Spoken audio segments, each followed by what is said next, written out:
Hey guys, welcome back. We are doing lesson 11 for Wit and Wisdom. So let's get busy. I'm going to share my screen with you. Let me get rid of this bar up here. And let's get our video going.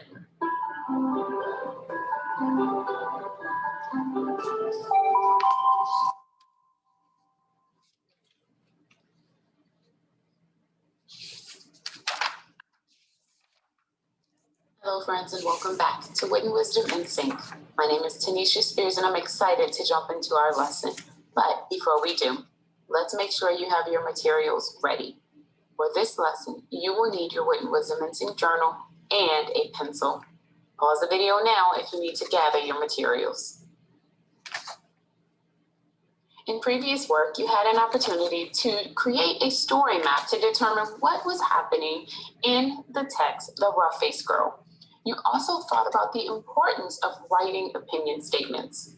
Today, you will look more closely at characters and character traits, as well as think about how writing opinion statements work. The question that will frame our learning for today is, what does looking at characters reveal to us? Read it with me, ready?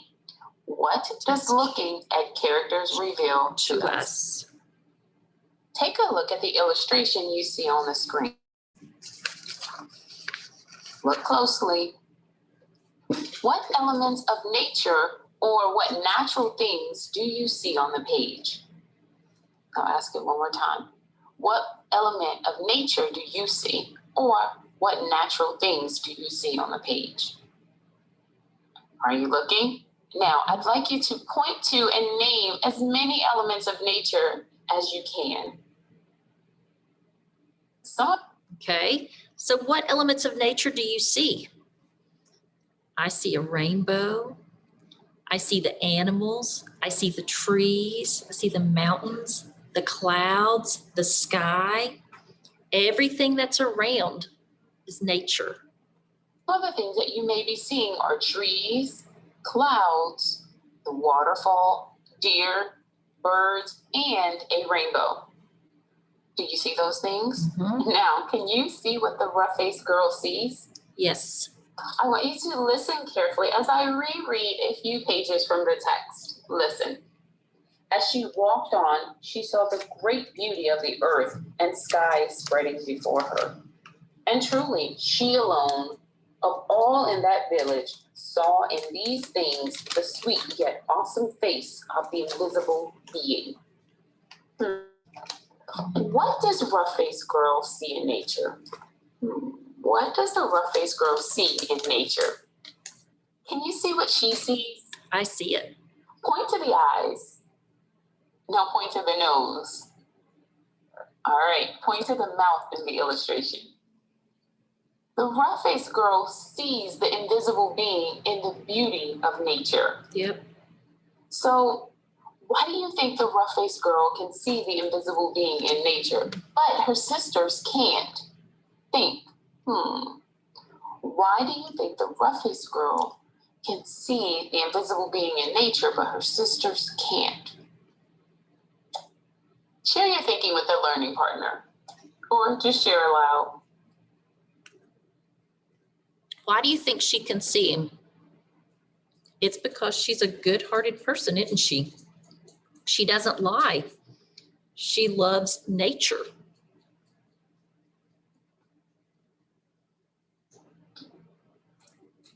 The rough-faced girl is able to see the invisible being in nature because she loves the natural world. She appreciates the beauty in nature. This is one of rough-faced girl's traits. So I've created a chart for rough-faced girl like we created Cinderella and Cendrillon. Take a look at the chart on the screen. You'll see we have the actions and the traits column. So for example, one of the actions is rough-faced girl sees beauty in nature. So this shows that rough-faced girl is nature loving. Mm-hmm. We're going to look more closely at rough-faced girl's actions and traits. So let's look at another of Rough-Faced Girl's actions and make an inference or guess about her character. Listen carefully as I read another excerpt from the text. Then she found dried reeds, and taking the little broken shells, she strung a necklace. She stripped birch bark from the dead trees and made a cap, a dress, and leggings. Then, with a sharp piece of bone, she carved in the bark pictures of the sun, moon, stars, plants, trees, and animals. I want you to take a moment to act out what the rough-faced girl is doing. Ready? Act it out. Did you act out how the rough-faced girl is making her own clothes from the things she found in nature? Now, this page is telling us that the rough-faced girl makes her own clothes from nature. So from these actions, what can you infer about rough girl's traits? In other words, what is she like? I think she's very... Share with your learning partner or just share aloud. She's very creative. To describe what rough-faced girl is like would be to say that she is creative. And creative means to make something new using one's imagination. Yep. Rough-faced girl is able to make a cap, a dress, and leggings out of things she finds in the forest. So we can infer from rough-faced girl's actions that she is creative. Yes. Okay, let's look at another one of rough-faced girl's actions and make an inference about her character. I want you to look at the illustration while I read an excerpt from the text. Are you ready? Listen carefully. And the rough-faced girl, looking up into the night sky, said, "The runner of his sled? Why, it's the spirit road, the Milky Way of stars that spreads across the sky." "Ah," cried the sister in wonder and delight. "You have seen him." So now, what is rough-faced girl doing and saying in this part of the story?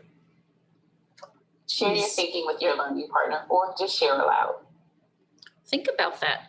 She's telling the truth, isn't she? She's not lying about seeing him. What is the rough-faced girl doing and saying in this part of the story? You probably said it. The rough-faced girl is looking at the sky and saying that she sees the runner of the invisible being's sled.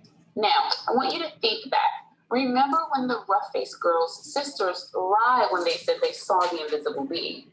But this passage tells us that the rough-faced girl does not lie. She really does see the runner of the sled, just like she says she does. So I want you to share with a learning partner, what trait can you infer from the rough-faced girl's action on this page?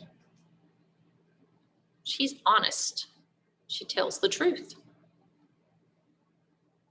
Sharing? Did you say that the rough-faced girl is honest? Because she says that she can see the invisible beings, and her answer to the question shows that she actually can. So we can infer from rough-faced girl's words and actions that she is honest. So let's look back at our chart and review what we inferred about the rough-faced girl. We know that she's beauty in nature, so we can say she is nature-loving. She makes her own clothes from nature, using bark from a tree, and made a necklace from broken shells. So this shows that the rough-faced girl is creative. We also know that she tells the truth, which shows that she is honest. Now, what you are going to do is you are going to write a sentence to describe the rough-faced girl. You can use the sentence frame that you see on the screen, rough-faced girl is, to describe the rough-faced girl. Remember, you can rewind the video if you need to refer to the traits chart. Are you ready? Pause the video now to write your sentence. Okay, friends, in your journal, write rough-faced girl is what? You can use something from the trait chart if you like, or you can put in your own. Make sure to begin with capital and end with punctuation though. All right, friends, if you need to, pause the video to take a moment to stretch or a quick break. When you're done, unpause the video. All right, let's go back to thinking about opinion paragraphs and opinion statements. And I want you to think about this question. How does writing an opinion statement work? Can you see the image on your screen? Mm-hmm. These are the components, parts of an opinion paragraph. You have the opinion statement, reasons, and the opinion conclusion. Today, you will write an opinion statement about the villagers in the text. But before you do, we're going to need to review the evidence. So here's the question you're giving your opinion on. Are the villagers mean to the rough-faced girl? Now, before you state your opinion, you need to first examine evidence.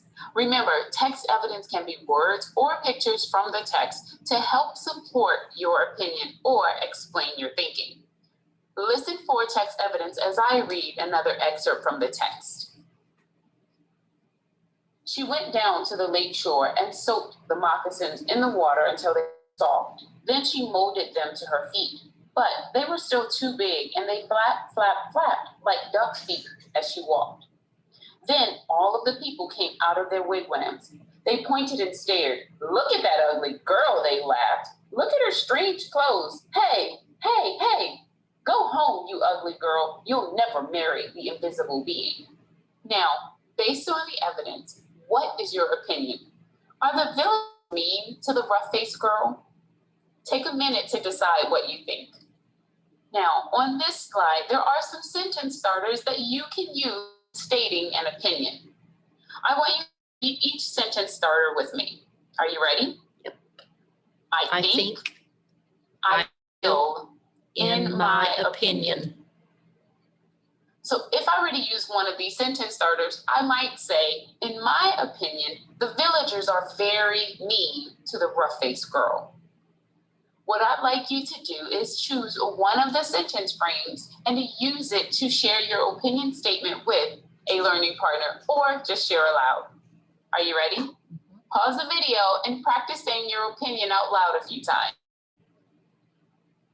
I feel the villagers are mean to the rough-faced girl.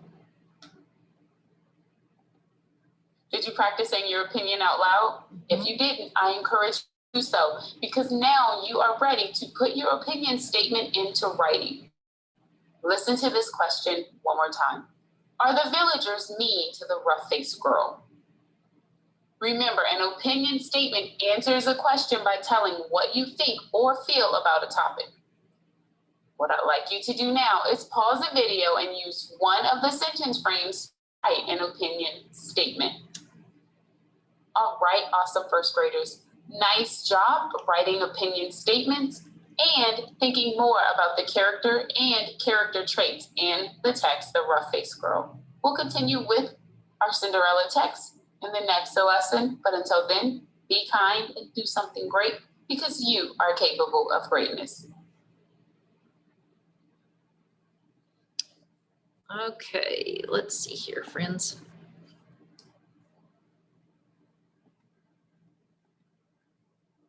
All right, so you are to write that opinion statement and put it in your journal, okay? Make sure you do that. Now let's look at our new fluency that we have. Let me move myself here up. Okay, we've got characters, narrator, Ella, and Barry, godfather. Narrator, how Ella longed to go. Sadly, she stared at the river. She saw a fish jump. She made a wish on the fish. Ella, wish go fun fest, me wish dunk prince.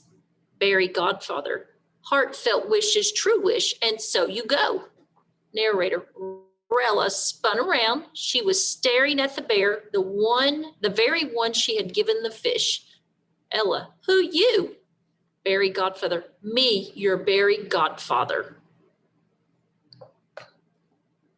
Okay, and I believe that's the only one. Nope, we have another a B part. So we've got narrator, Ella, and Barry, godfather. Again, narrator, the day grew late. Everyone had tried to win. Everyone had failed.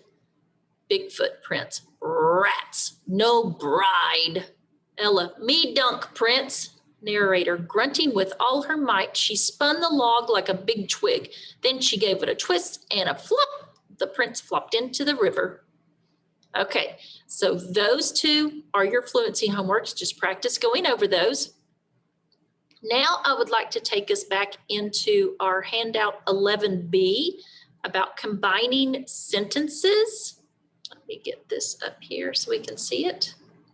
Okay, so combining sentences, remember when we combine sentences, we use conjunctions and commas. So we've got our two sentences here. Nanan uses magic. It does not last long. So our directions is combine the two simple sentences into one compound sentence. Remember, your new sentence should use a comma and a conjunction correctly. So let's think about these two sentences. How could we start that sentence off? We could say, Nanan uses magic, comma, but it does not last long, right? Okay, so you need to write that on that line.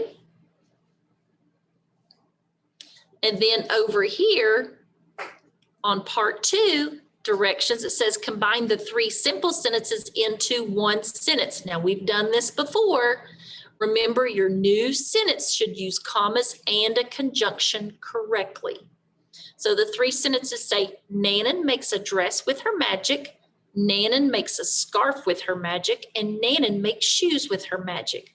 So I'm not going to do that one with you. I want you to do that one on your own. Now remember, you don't use all the words. You're going to leave a lot of the words out, okay? So make sure to add your commas and your conjunction. And that is the end of our deep dive, because combining the sentences was our deep dive today. All right, so let's stop sharing. All right, friends, that's the end of our lesson, and I will see you back here tomorrow. Same time, same place. Bye, friends.